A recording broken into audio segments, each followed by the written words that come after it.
Dr. Sutton, you wrote 3 series of books while you were a research fellow at the Hoover Institute. Can you give me basically the background of the content of these series?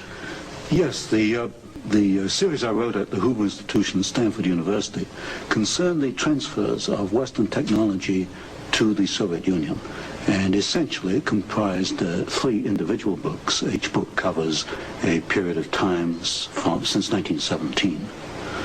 And then you wrote a second series of books on Wall Street. Yes, these were trade books.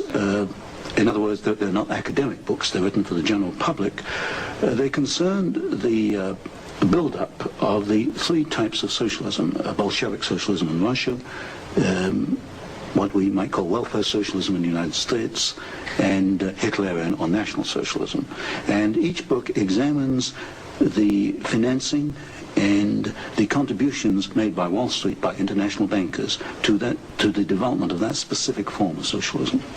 Now, in your research and analysis, and your efforts to bring out the facts about what was going on in our society, did you encounter any effort to discourage you, to prevent you from bringing out the background of America's involvement in the financing of international communism? Yes, very definitely. For example, when I was at the Hoover Institution, in 1972, I went to Miami Beach to give some testimony before the Republican National Committee. And although a congressman had hand-delivered to the wire services this testimony, which was later printed, the wire services refused to transmit it to the newspapers. Then when I got back to the Hoover Institution in California, I was called into the office of the director, and I was told in no uncertain terms not to make any more speeches like that, and that this information should not be made public. This was the information that we were giving the Soviet Union the technology to develop its war potential? Oh yes, at that time we were in Vietnam, and as you know, the Soviets were supplying the North Vietnamese. This was 1972? 1972, yes. And for example, I knew that the Gorky plant, which was built by the Ford Motor Company, the Gorky plant in Russia produces the GAZ series of vehicles. The GAZ vehicles had been seen on the Ho Chi Minh Trail. We were supplying equipment to the Gorky plant in the middle of the Vietnamese War, and these trucks were being used to carry ammunition and supplies, which were killing Americans. Now, I thought this was morally wrong, and I said so at Miami Beach and at the Hoover Institution. And it was this type of information that was suppressed. And so what eventually happened as far as your activities at the Hoover Institution were concerned? Well, I didn't pay much heed to the warnings. I published a book called National Suicide in the following year, which summarized our assistance to the Soviets, our military assistance to the Soviets.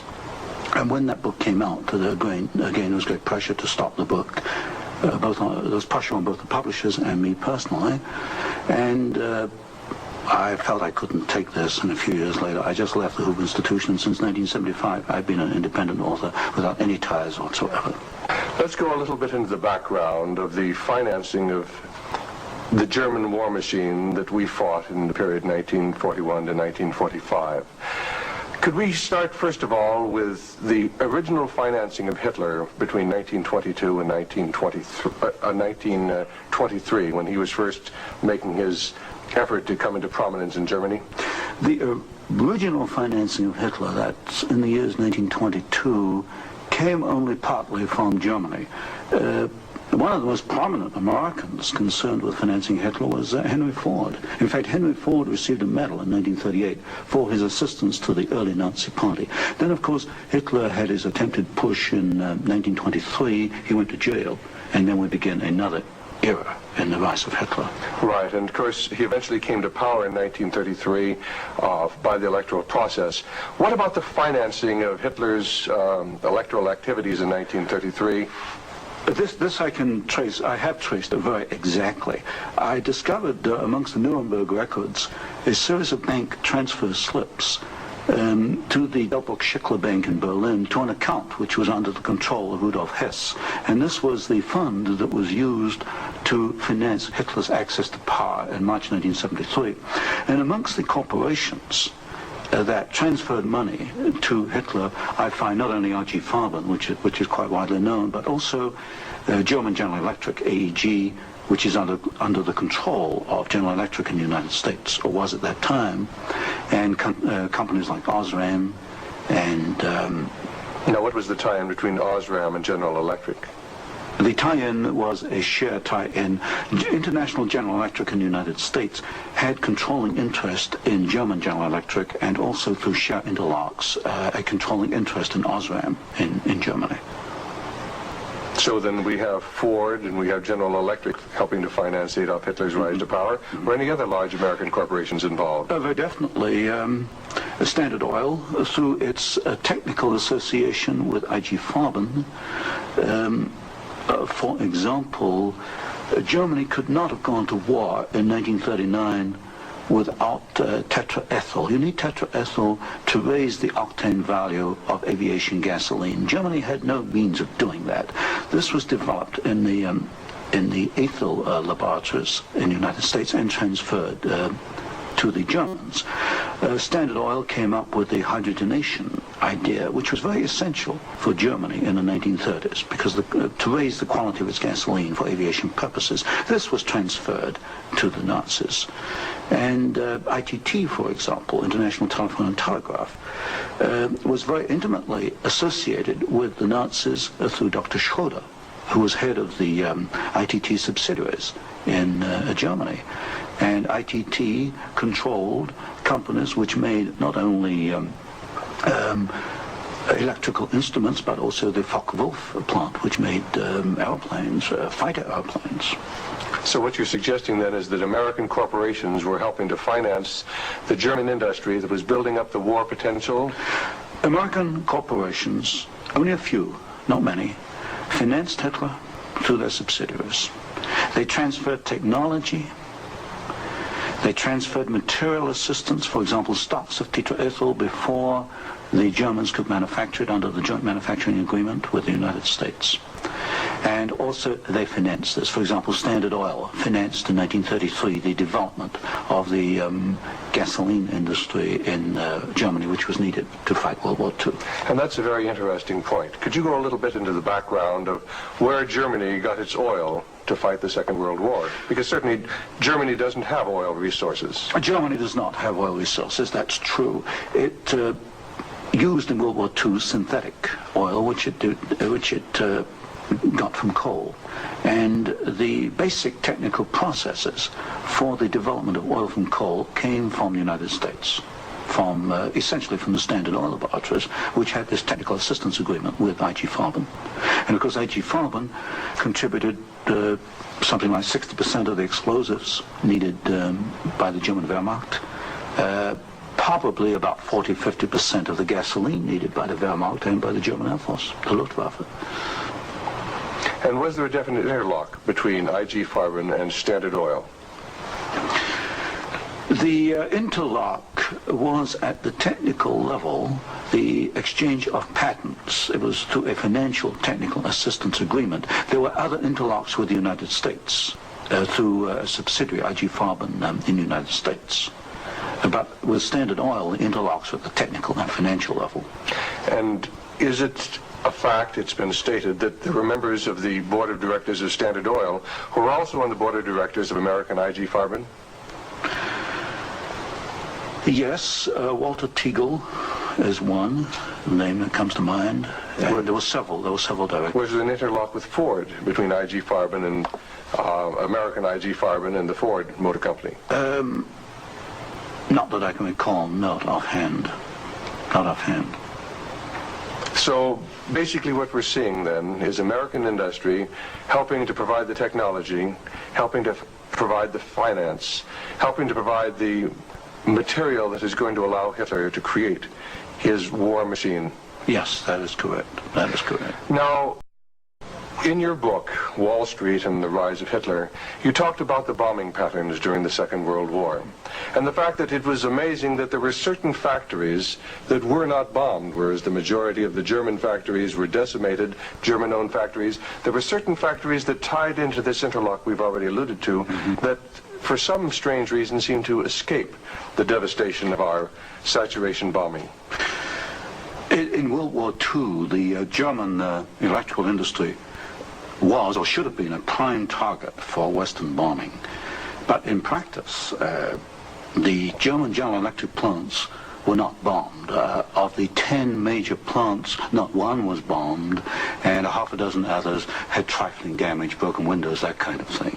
So what we have here is a very interesting case of an industry which should have been bombed in World War II, but was not bombed, and yet we have American ownership, which raises a certain amount of suspicion as to why it was not bombed. But as far as the German-owned electrical companies, did they undergo a rather heavy bombing? I took a look at that. The Siemens plant, for example, they were bombed. There's no question. But the industry was not targeted as a general target. So Siemens, for example, was not bombed as heavily as, say, tank plants or aviation plants, that kind of thing. You mentioned the Ford plant in Cologne. Was this a prime military target? The Ford plant in Cologne should have been a prime military target. For example, the British Air Force, the Royal Air Force, did bomb the Ford plant at Poissy in France. But the Ford plant in Cologne, which was by far the largest Ford plant in Germany, was not bombed in World War II. But did our military planners intend to bomb it? In other words, was it on the aiming report? Well, I did look at the aiming reports for the plants in Cologne. Ford was known about. They knew that it was producing equipment for the Wehrmacht. But it was not bombed. It was scheduled as a target, but it was not bombed. So somewhere along the line, as far as the planning was concerned, the name of the Ford motor plant in Cologne was deleted, and yet the city of Cologne itself was totally decimated. The city of Cologne was decimated, as of course many other cities in Germany were decimated. But somewhere along the line, something happened. I suspect it was in the aiming committees, and without question, orders were sent out not to bomb certain targets, even though these were prime military targets. And that's rather reminiscent of some of the orders that went out during the Korean War, some of the orders that went out during the Vietnamese War to leave specific targets within the enemy's domain untouched by our strategic bombing. I understand that was so, although I've not investigated it. Now, in your book, Wall Street and the Rise of Hitler, there was one very interesting section about a special fund that Heinrich Himmler had, and the funneling of money from German corporations into this fund, even up into the years 1943 and 1944. And many of these corporations had strong ties into the American corporations, into the American parent corporations. Could you tell us a little bit about the Kepler Fund? The Kepler Fund was also known as the Konto S Fund. It was what we might call Heinrich Himmler's personal slush fund. He used it for his own personal projects. And what amazed me was both in 1933 and in 1944, the 2 years for which I examined the records, over half the funds came from American corporations. For example, in 1933, ITT, Standard Oil, General Electric, and possibly Osram were contributors. Even in 1944, in the middle of World War II, we find that ITT was funneling funds to Heinrich Himmler's fund through Schroeder, who was the chairman of the ITT subsidiaries in Germany. We also find that Depag, the Standard Oil subsidiary in Germany, was financing Heinrich Himmler, and this was in the middle of World War II. Now, were these facts ever brought out at the Nuremberg hearings? They were never brought out at the Nuremberg hearings, although the documents do exist within the files, within the records. They have not been published, as far as I know. And you actually had access to these records? Yes, there's some 400 tons of these records available, and many of them were at the Hoover Institution, or copies were at the Hoover Institution, and that's where I found the original documentation. I think it's a tragic part of our history when the American public doesn't realize the interplay then between great American corporations and the financing, the funding of the Nazi movement. Now, I wanted to talk just a little bit about the Nuremberg trials, because of the Nuremberg trials, the Nazis, the Nazi war criminals, the Nazi generals were held specifically guilty for what transpired. Were there any Americans involved? Were any Americans indicted? Were any Americans convicted as far as the financing of the Nazi war movement? Very definitely not. I looked at the criteria for what we might call war crimes under the Nuremberg tribunal. And there's no question in my mind that certain Americans well fitted the criteria which required indictment and trial. But no Americans were ever brought to trial. Do you think there was any conscious effort to conceal this fact, both from the Nuremberg War Tribunal and from the American public? Well, there was a conscious effort in the fact that these businessmen were very prominent in stating in 1946 that they had no knowledge of what Hitler was doing, and yet they were intimately involved with the build-up with Hitler. I suspect that this was not published in the media at the time, although I've not checked that. But certainly the role of American corporations and American businessmen in aiding Hitler has not been published. Now, what about the actual financing? What about the loans from large American banks, from large British banks, to Hitler's government in that period between 1933 and 1939, when Hitler was preparing for war? Well, you've got to go back a little earlier and look at what are known as the Young loans, which were very important because I think they brought about the economic collapse of Germany in 1933. That was the Young plan. This was Owen Young, who was, of course, chairman of General Electric. Here we got a man who actually made the loans as an officer of the United States government, which brought about the collapse of Germany in 1933, enabling Hitler to take over. And then subsequent to 1933, you get a series of loans. A very good one is Standard Oil, which loaned several $1 million, at least, to Germany to build up its aviation gasoline facilities. And there are other examples. Fine. Well, I'd like to get a little bit into the background of the financing of Bolshevism, because I think this is vitally important. And we can go back to the period after the Second Revolution, which was in October and November of 1917. The initial financing of Lenin's movement, how did it tie into the American corporations?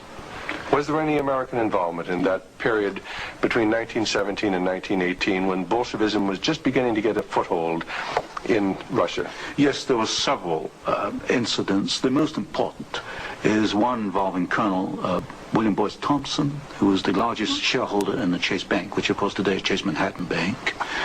And I published in one of my books a copy of a cablegram which transferred funds from New York to Petrograd in December 1917, $1 million to be precise. And Colonel Thompson made the statement later that this $1 million was given to the Bolsheviks to consolidate. They had just begun to take over Russia. They only controlled Moscow and Petrograd at that time to aid the control that the Bolsheviks were extending in Russia. This is a very clear case. $1 million, American funds transferred through an American Wall Street intermediary to the Bolsheviks. And didn't you publish that document here in Wall Street and the Rise of Bolshevism? I published two statements. One is a copy of the cablegram, and the other is a copy of the news clip of the statement made by Colonel Thompson at that time that he had made this contribution. Now, why would an American capitalist, an American financier, help to aid Bolshevism? The only answer, and of course this puzzled me for years, you know, why? Because we understand there to be an opposition. And the only answer I can come to is one of captive markets. The United States did not want another United States in the world. And of course, if you look at the world map, Russia is 2 or 3 times larger than the United States. Imagine this as another United States, as another competitor to the United States. What the United States wanted, or Wall Street wanted, was a captive market. And of course, socialism is a captive market because my earlier studies at Stanford University had brought out the fact that a socialist system cannot innovate. It's got to import innovation and technology from the West. And so I think the aim behind this was to encourage the development of Marxism and other types of socialism, because this would give these Wall Street bankers control of a world market, a captive market. At the end of the First World War, Russia was devastated by famine, and America sent a relief mission. It was the Hoover mission. Do you know any of the facts surrounding the activities of the Hoover Commission? Well, there's no question that in 1922, 1923, Russia was finished. Industrial output was perhaps 8 or 10%. of 1913 figures, and people were starving by the hundreds of thousands. And the Hoover mission was organized, of course, to send aid to Russia. But most of the aid went to the Bolsheviks, who controlled really quite a small part of Russia at that time. Only a very small part of the aid went to the White Russians or to the Far East. And then after 1922 and 1923, Lenin instituted something known as the New Economic Policy, or the series of 5-year plans.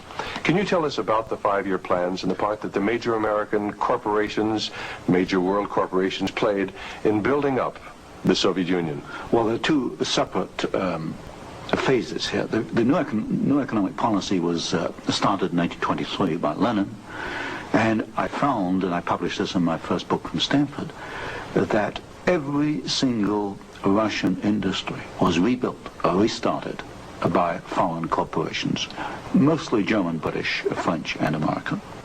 By 1928, Russia was back to approximately its 1913 industrial output. And at that point, she began to think of these grandiose 5-year plans. And in 1928, Gosplan, which is the Russian government planning commission, actually designed an initial 5-year plan, but this was thrown out, it was inadequate, and American corporations were brought into Russia.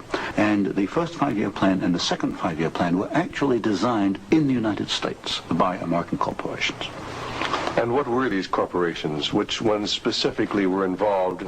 The design of the first 5-year plan was by a corporation probably not known to most Americans, Albert Kahn. But Albert Kahn was the foremost industrial architect in the United States.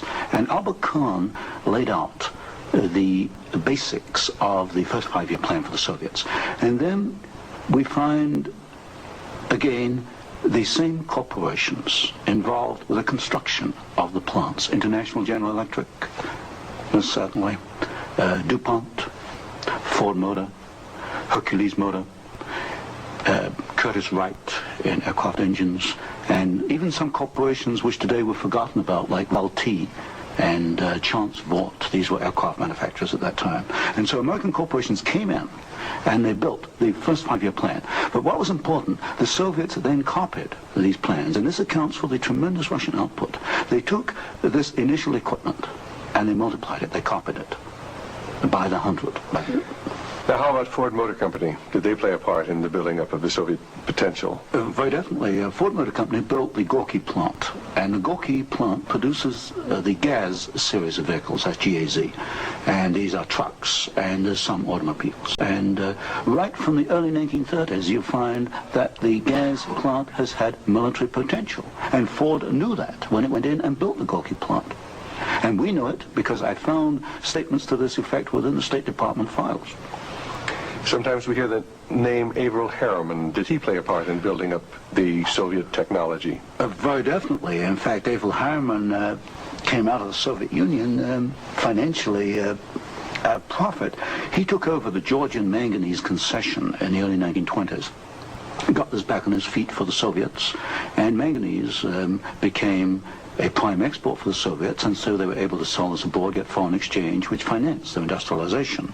And then they bought out Harriman about 1929, and Averell Harriman received as compensation $1 million more than he put in the first place. How about Armand Hammer of Occidental Petroleum? Armand Hammer is a very interesting example. Armand Hammer received the first foreign concession in 1922. In asbestos in the Ural Mountains. And he also conducted for the Soviets a number of other enterprises, right down to pens and pencil manufacturing, for example. But Armand Hammer is interesting because his father, although Armand Hammer today is chairman of Occidental Petroleum Corporation, his father was Julius Hammer, who in 1919 was Secretary General of the Communist Party USA, which